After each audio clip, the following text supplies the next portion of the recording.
Hello, welcome to the Amakitia Duo's Play Pretty series, episode 4. My name is Diane Barger, and I am professor of clarinet at the University of Nebraska-Lincoln. And I'm Denise Gainey, and I'm professor of clarinet at the University of Alabama at Birmingham. And together we are the Amakitia Duo. The purpose of today's video is to discuss the basics of proper hand position and how to teach it. And we're going to start with the basics, holding the clarinet, right? So when we're talking with beginning students, I typically ask them not to have their mouthpiece on, just to use the clarinet. So they're focused totally on holding the instrument and not damaging the mouthpiece or reed, hopefully in any way. So we'll start with the right hand. Come up here a little bit.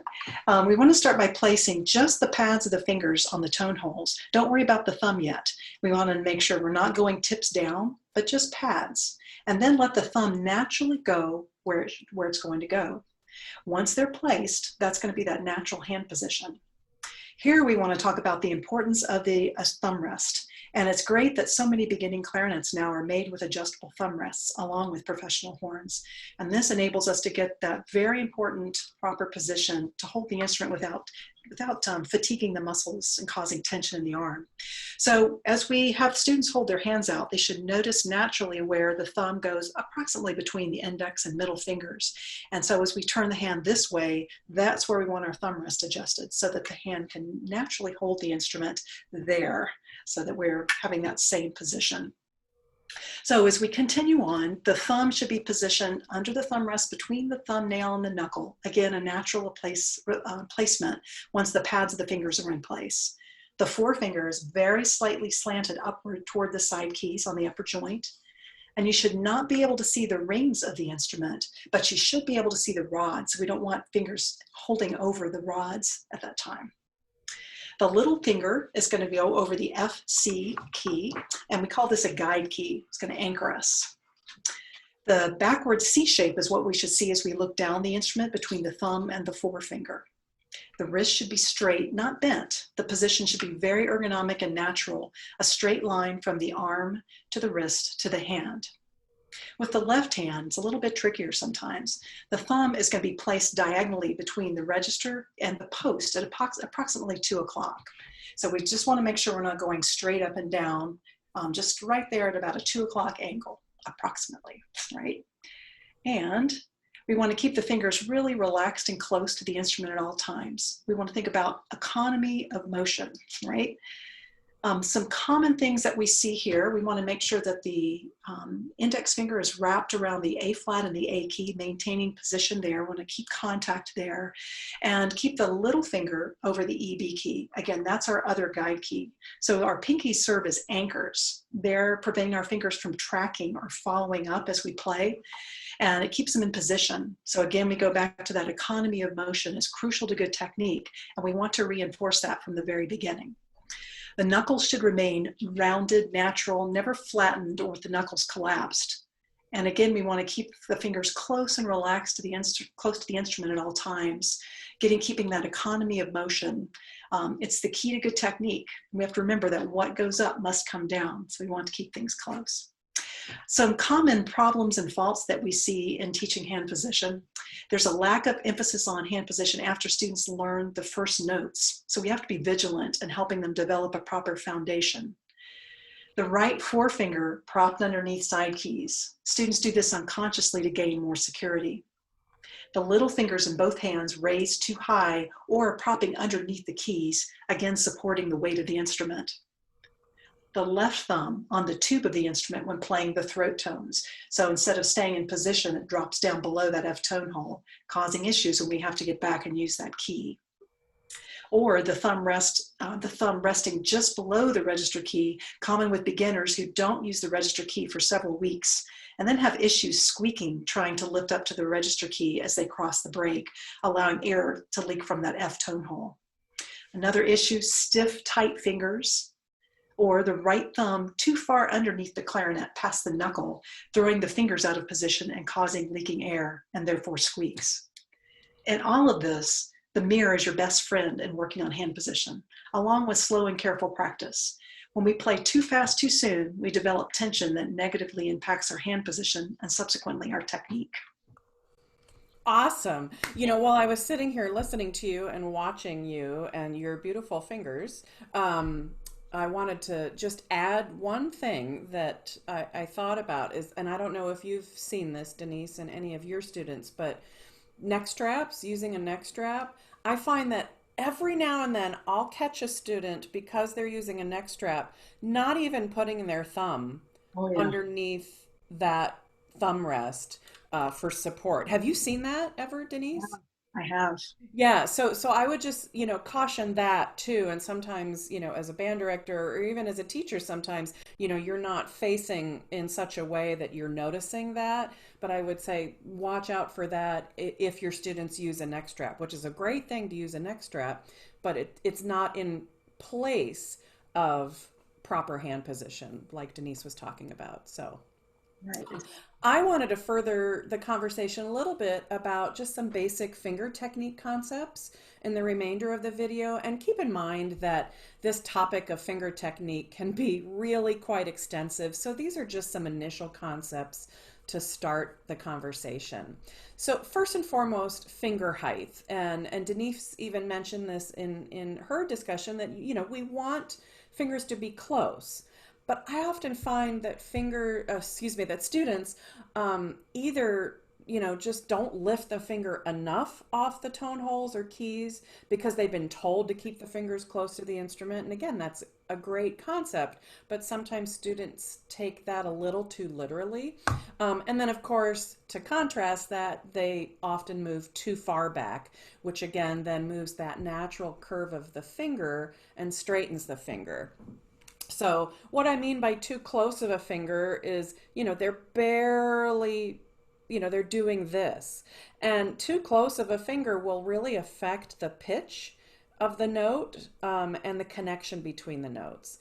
And again, in contrast, if they move the finger too far back, then we get out of position. Okay. So I like to tell my students to think of a pulling back motion rather than a lifting up motion. And sometimes when you think of lifting up, you're lifting by the tip of the finger. But if you think of pulling back, you're pulling back from that back knuckle. And then you can see the difference. If I'm lifting up, sometimes I'll just lift way too far. But if I'm thinking of, I'm going to try to get the right angle, that's not a great angle, pulling back, then that's about the distance you want. You don't want this, you don't want this. You just want to maintain that curve of all of those joints when you move the finger. You can demonstrate this with your hand on a desk, okay? And I'm gonna here's my desk. And again, I'll try to get this angle, thinking of pulling back, okay? And you can do this with each individual digit, okay? You can also do this with one hand curved around the other hand's fist. And again, it's that pulling back from that back knuckle. Okay. Legato fingers is another concept that I just like to briefly talk about. And this is a Daniel Bonnard concept of the finger being in motion when we move the finger down onto a tone hole. Is most often in legato passages, say like the opening of the Copland Clarinet Concerto. It's all about that controlled finger motion to and from the tone holes. And I like to compare it somewhat to lifting hand weights, where you want to control the movement of the lift of the weight and then control the motion back to the original position without sudden jerk movements, because in weightlifting, that will hurt you. It won't hurt you when you do this with your fingers, but it'll hurt the sound, okay, and what's coming out. So likewise, we want to control the motion of each finger as it moves to and from the tone hole. If we simply plop the finger down with increased tension, we'll get that pop to the sound. Now, that kind of sound is fine when we're doing fast technical work, that kind of speed, but when we're doing really nice legato passages, we want to control that motion. So you can practice a descending scale with this idea of the legato fingers by having the finger slightly move up and then onto the key tone hole. So this finger in motion concept really helps achieve a beautiful legato in that finger motion without that dreaded pop. So again, rather than doing, you would think almost like and down and down and down and down. So much better than this pop. It's much more for being able to achieve that really beautiful legato, that nice controlled finger movement. Can I add one thing Yeah, here? yeah, go ahead. You reminded me of something that I do with young students a lot when you did this. Mm-hmm. And when I'm talking about students about trying to keep relaxed, which is something I always have to work on myself, I have them put their fingers on their hand and press really hard. Then I ask them, move your fingers fast. And how hard is that? And now let the fingers be relaxed and let them go. And it just kind of gives them an idea of what it should feel like to play on the clarinet without, and the difference that tension makes when we add it to our clarinet. So you can't move your fingers very quickly or well. That's awesome. Yeah. And in terms of tension, I mean, we're going off script, but I think this is awesome. I think so many people, so many of us, and especially young students, they put all the pressure, a lot of the pressure in the right hand. And they forget that that left thumb actually helps support the clarinet, that, up and out action, up into the top teeth and out. And that helps us relieve just that idea of, oh my gosh, I'm holding the clarinet with my right hand. No, that distribution of the weight will help alleviate some of that tension and that grip that Denise was just talking about. So awesome. All right, some practice resources for finger technique. These are just some of my favorites, and I know some of these are Denise's favorites as well. It goes without saying, scales, right? And practicing slower is better than practicing faster. And I'm not saying don't practice fast, but you're not going to get anywhere playing unevenly if you can't play it slowly. So, start slow and build your speed, and then always come back to playing slowly. No matter how great you are, I bet you every musician in the world says, "Oh yeah, I practice slowly a lot." For beginners, I grew up, I don't know, Denise, what you grew up with, but outside of the Bellwin band book that I used when I first started, I grew up on the Rubank method book. What did you use? The Rubank and the Closet are what my teachers used. Yes, yeah, Closet, and Closet is what a lot of teachers still use. Um, but if you look at both of those books, to me, I feel like wow, they kind of go from 0 to 80 in a couple, just 2 or 3 pages. What I like about the book that I'm going to show you, this Avram Galper Clarinet Method, and there are 2 books of this method book, is that the student remains in the Chalumeau register and throat tone registers of the clarinet for the first 16 lessons or pages of the book. That's pretty unheard of if you look at method books. And what I find, I've used this before with several students, young students, and what I find is that establishes a really firm foundation of the fingers, covering the tone holes correctly before they venture into the clarion register and start using the register key.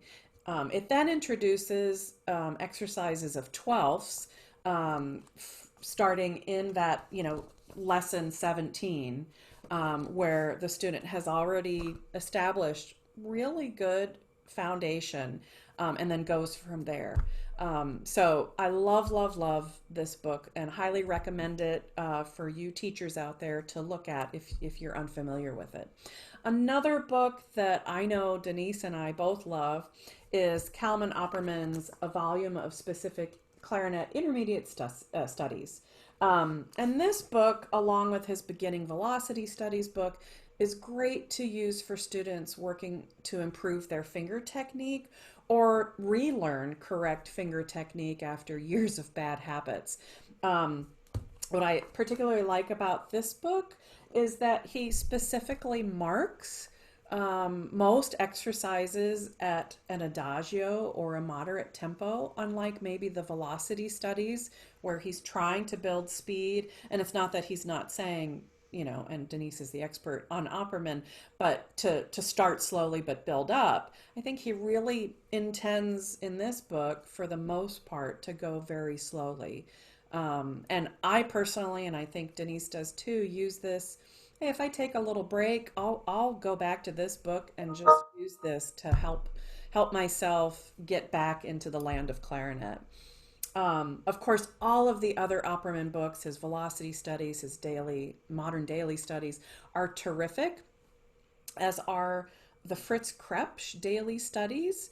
I love working out of those books, but sometimes they can look a little intimidating because they're all 30-second notes and 16th notes. So Kristen Denny Chambers actually has a really great book for younger students called Prep Steps Before You Krebs, which presents Krebs-like exercises in eighth note patterns rather than the 16th and the 32nd note patterns like the Krebs books, that are slightly shorter in length, but still challenging for the young students. So check those out. You can go to her website. Finger studies in Kelly Burke's book, the modern clarinet warm-up books, and Auguste Perrier's 331 daily finger exercises are great. Those Perrier studies are very similar to what you find in the Closet method book, these one measure exercises that deal with specific digit work. And of course, the Closet book is also awesome. And then finally, I love to use Paul Jean-Jean's Vade-Mecum for clarinet, particularly the first 4 pages. I use this often, and I know Denise does too, as a warm-up. And it basically takes a digit at a time, and you feel like you're really warming up a finger at a time throughout this book. And I like to take it at half tempo and then repeat it at double time. And that really limbers up my fingers and gets them ready to go for the day. So that is it for me. And Denise, I believe, do you have anything to add? I think that's it. That's great. Okay, so make sure to visit our Amaketia Duo website at theamaketiaduo.com and follow us on Facebook and Instagram. And if you'd like to contact us about a future video subject you'd like us to address, or you'd like to request a virtual masterclass with us via Zoom, please email us at theamaketiaduo@gmail.com. Play pretty. Play pretty.